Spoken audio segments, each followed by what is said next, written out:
महत्त्वाची बातमी बघूया। येत्या 2 डिसेंबरला नगर परिषद आणि नगरपंचायतीसाठी राज्यामध्ये मतदान पार पडणार आहे। मात्र ही तारीख आणखीन एका कारणामुळे चर्चेत आली आहे।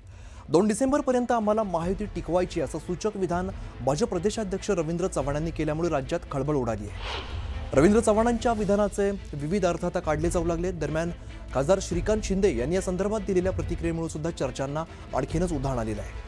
स्थानिक स्वराज्य संस्था निवडणुकीत फोडाफोडीच्या मुद्द्यावरून राजकारण तापलंय आणि त्यामध्ये कोकणातील निलेश राणेंनी भाजपाकडून पैसे वाटप केलं जात असल्याच्या आरोपांमुळे या संघर्षाला आणखीनच धार आल्याचं बोललं जात आहे। यामध्ये चव्हाणांच्या विधानामुळे 2 डिसेंबर नंतर महायुतीमध्ये नेमकं काय होणार यावरून अनेक तर्क लढवले जात आहेत।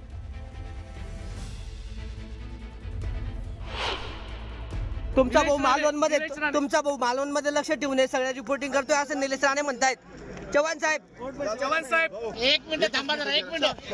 2 तारखेपर्यंत मला युती टिकवायची आहे। 2 तारखेपर्यंत मला युती टिकवायची आहे। माहिती नाही ते काय बोलले आले रवींद्रच्या। मग त्यांना विचारा, त्यांना पुढे पण टिकवायचे का? माहिती नाही ते काय बोलले आले रवींद्रच्या। मग त्यांना विचारा, त्यांना पुढे पण टिकवायचे का? दरम्यान आमची भाजपासोबतची युती कायम राहणार असं विधान एकनाथ शिंदेंनी केलं आहे। ही युती बाळासाहेबांनी, अटल बिहारी वाजपेयी, अडवाणी साहेबांनी विचारधारेवर युती झालेली आणि आता आदरणीय देशाचे प्रधानमंत्री नरेंद्र मोदीजींच्या नेतृत्वाखाली हे एनडीएचं सरकार सुरू आहे। त्यामुळे ही आमची युती फार पूर्वीपासून एक विचारधारेवर युती झालेली आहे आणि ही युती कायम राहील। स्थानिक स्वराज्य संस्थांची निवडणूक ही कार्यकर्त्यांची निवडणूक असते।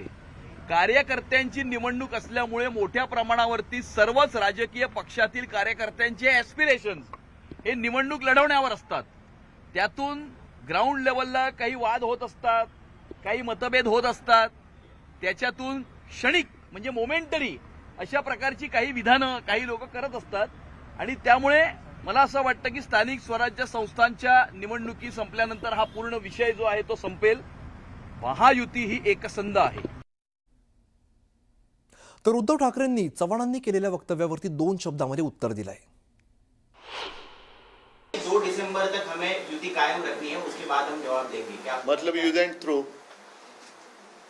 अभी वो थ्रो करेंगे तो कितने दूर तक जाएगा पता नहीं।